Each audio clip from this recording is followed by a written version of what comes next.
Finally Pakistan ने बांग्लादेश को हरा दिया है और फाइनल में पहुंच भी गया है। इंडिया वर्सेस पाकिस्तान का इस टूर्नामेंट में तीसरा मैच अब होगा जो कि संडे को खेला जाएगा। कल श्रीलंका वर्सेस इंडिया का मैच होगा जो कि बिल्कुल डेड रबर है। सो आई थिंक पाकिस्तान क्रिकेट को फॉलो करना बड़ा मुश्किल काम है। इतना इंटेंस मैच हो गया था और ऊपर से हंसी भी आ रही थी कि यार क्या हो रही है। मुझे बेसिकली लगता है कि पाकिस्तानी जो फैंस है ना क्रिकेट के, उनके लिए ना जो पाकिस्तान क्रिकेट है वो एक सीरियस इंटेंस डार्क कॉमेडी है जिसमें वर्ड्स ही नहीं है, ये सिर्फ इमोशंस कम्युनिकेट करते हैं इसमें। और आई थिंक जिनके दिल कमज़ोर हैं, जिनके जहन कमज़ोर हैं, आई थिंक उनको ये मैचेस देखने नहीं चाहिए जो पाकिस्तान क्रिकेट टीम अपने फैंस के साथ करती है। खैर स्कोर कार्ड देखते हैं, फिर उस पर बात करते हैं। बैटिंग तो पाकिस्तान ने निहायत बुरी की। बांग्लादेश ने टॉस जीता, बॉलिंग का फैसला किया। फरहान जल्दी आउट हो गया था 4 रन बना के। फखर जमान ने 20 बॉलों में 13 रन। साइम अयूब 0 आज फिर। जिस वक्त वो आउट हुआ ना, मुझे इतना इंतहा का गुस्सा चला कि यार इसको अगले मैच में बाहर करो, लेकिन उसने फिर आउट कर दिए। अब यहाँ पे देखें ना, मुश्किल तो हो जाती है सिलेक्शन कमेटी के लिए भी और कोच के लिए भी, कप्तान के लिए भी, कि इसको निकालें कैसे। अब मुझे लगता है जो नेक्स्ट मैच में हमें करना चाहिए कि हारिस को ऊपर खिलाएं। आज भी मुझे लगता है हारिस को ऊपर खिलाना चाहिए था और साइम को नीचे खिलाना चाहिए था हारिस की जगह पे। कि ठीक है, फरहान आए, फखर आए साथ उसके बाद हारिस आए, उसके बाद फिर क्या कहते हैं सलमान आए, फिर उसके बाद हुसैन तलत आए और फिर आ जाए जी साइम अयूब, फिर नवाज और फहीम। आज फिर शाहीन ने अच्छी बैटिंग भी की और बॉलिंग तो अच्छी उसने की। खैर आगा ने 19 रन बनाए। आगा भी बिल्कुल ही आई थिंक उसको अपने आप को बहुत ठीक करना पड़ेगा और ये हमारे साथ होता है। सरफराज अहमद था, वो कप्तान था, तो वो परफॉर्म नहीं कर रहा था, तो वो उस परफॉर्मेंस की वजह से बाहर हो गया था कि वो परफॉर्म ही नहीं कर रहा था। कप्तानी तो वो ठीक कर रहा था। सेम बाबर के साथ भी अभी ये हुआ था। उसके अलावा कौन सा कप्तान था, अब इसके साथ भी ये हो रहा है। और ये एक रियलिटी है कि आपको खुद तो परफॉर्म करना है। पूरी दुनिया में ऐसे नहीं होता, लेकिन पाकिस्तान में होता है। हुसैन तलत भी जल्दी आउट हो गया था। अब उसका वो मैं ये तो नहीं कहूँगा कि उसने आज ही शॉट मारा, वो शॉट्स वो खेलता है, तो वो उसी में आउट हो गया था वो। उसके बाद हारिस आया, हारिस की अच्छी इनिंग थी, 23 बॉलों में 31 रन। शाहीन ने 19 रन बनाए 13 बॉलों में। अब वहाँ से मैच चेंज हुआ था, फिर पाकिस्तान के हक में थोड़ा सा गया कि जहाँ से पाकिस्तान ने फिर जहाँ पे उसने मतलब जिस वक्त वो आया था ना, हम रना बॉल से भी बहुत पीछे थे। 4.5 के रन रेट से हम बैटिंग कर रहे थे। तो वो है, उसने आगे 2 छक्के लगाए और मैच थोड़ा सा फिर मतलब मोमेंटम चेंज हुआ। फिर उसके बाद नवाज ने आगे 25 रन बनाए 15 बॉलों में।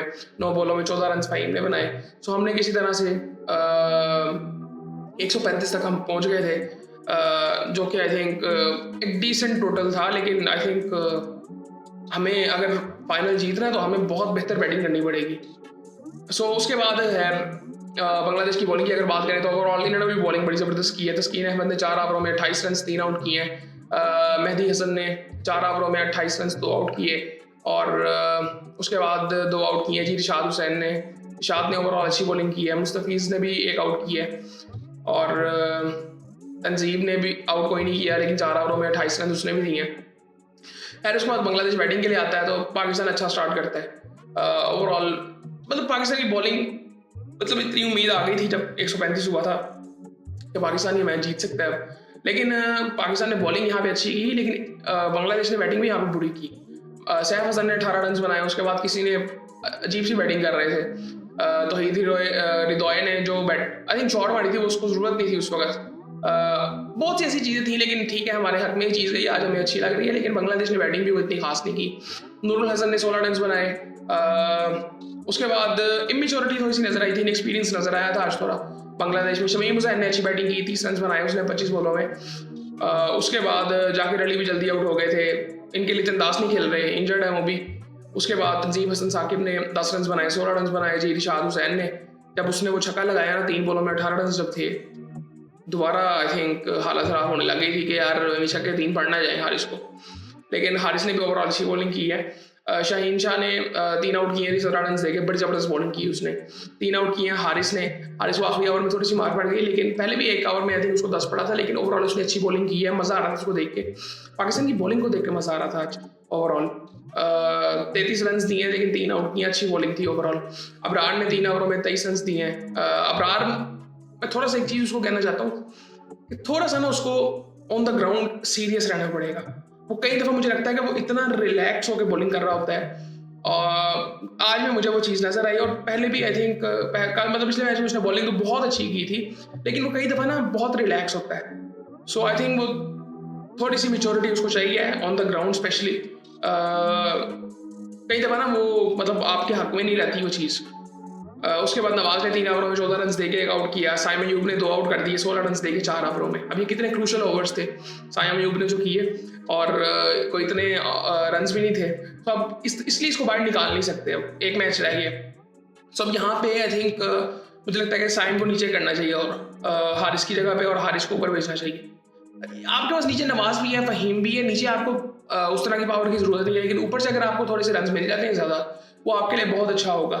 पता नहीं अब ये करते हैं कि नहीं करते, लेकिन आई थिंक आज मुझे थोड़ा सा ना टेंशन में माइक हैसन भी लगा था जब बैटिंग हो रही थी, वरना ओवरऑल आई थिंक ये बड़ा काम बंदा है।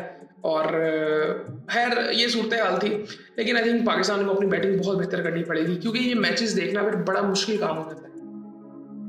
ये इस तरह से क्रिकेट को कोई नहीं देखेगा। लोग अच्छी बैटिंग देखना चाहते हैं, पाकिस्तान क्रिकेट टीम को ये समझना पड़ेगा। अब उसमें ये भी चीज़ नहीं है कि पाकिस्तान सामने से बहुत एक्स्ट्राऑर्डिनरी सब कुछ हो रहा है, नहीं। आपकी स्किल्स में फ़र्क है, आपको अपने आप को बेहतर करना है, आपके अंदर कॉन्फिडेंस नहीं है। स्किल्स अगर होती भी हैं तो वो कॉन्फिडेंस नहीं है। जिस तरह आगा के अंदर, आगा वो कप्तान क्यों बना है मुझे आप ये बताएं। उसको कप्तान इसलिए बनाया गया, वो तीनों फॉर्मेट में परफॉर्म कर रहा था अच्छे स्ट्राइक रेट से। और मैं एक चीज़ हमेशा कहता हूँ कि ये जो स्ट्राइक रेट हम देखते हैं ना, ये एवरेज स्ट्राइक रेट जो आ रहा होता है, जो किसी भी बैट्समैन की एक प्रोफाइल दिखाई जाती है जब वो बैटिंग करने आता है या बॉलिंग करने आता है, वो डिफाइन नहीं करता कि वो किस तरह का बैट्समैन है।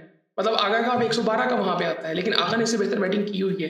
150 के स्ट्राइक रेट से वो बैटिंग कर लेता है, डिसेंटली कर लेता है, बट वो उसका कॉन्फिडेंस इतना लो है कि उससे बैटिंग हो ही नहीं रही।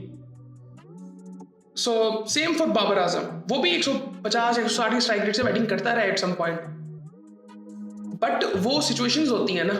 सो ये चीज़ें आई थिंक बाबर के बारे में दोबारा बातें शुरू हो गई। मैंने सुना आज कोई अखबार में आई थिंक ऐसा आया है कि पीसीबी ने आई थिंक दी है कि शायद उसको अगली सीरीज में डाला जाए, पता नहीं क्या हो रहा है, सबसे बाहर है। आई थिंक पीसीबी को एक चीज़ समझनी पड़ेगी, उनको सिस्टम में पैसे डालने पड़ेंगे, सिस्टम बनाएं और उसको ठीक करें।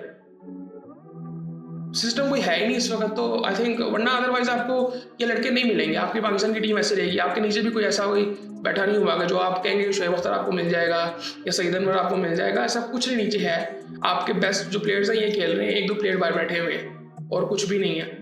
सो आई थिंक हमें सिस्टम बनाना पड़ेगा डोमेस्टिक का, प्रॉपर उसकी क्वालिटी को बेहतर करना पड़ेगा। ये जो चैंपियंस कप करवाए थे इनकी क्वालिटी बेहतर थी, बट ऐसी नहीं थी कि बंदा कहे कि यार बहुत ही एक्स्ट्राऑर्डिनरी क्वालिटी थी, ऐसा नहीं था। ये इंटरनेशनल क्वालिटी की जब तक मैचेस डोमेस्टिक में नहीं होंगे, क्रिकेट आपकी बेहतर नहीं होगी। सो खैर ये चीज़ें अब चलती रहेंगी। अब ठीक है, 2 दिन का ज़रा सुकून रहेगा। कल है एक मैच, परसों फिर रेस्ट है, फिर संडे को जो है वो पाकिस्तान इंडिया का फिर एक और मैच है। सो देखते हैं फिर उस मैच में क्या होता है।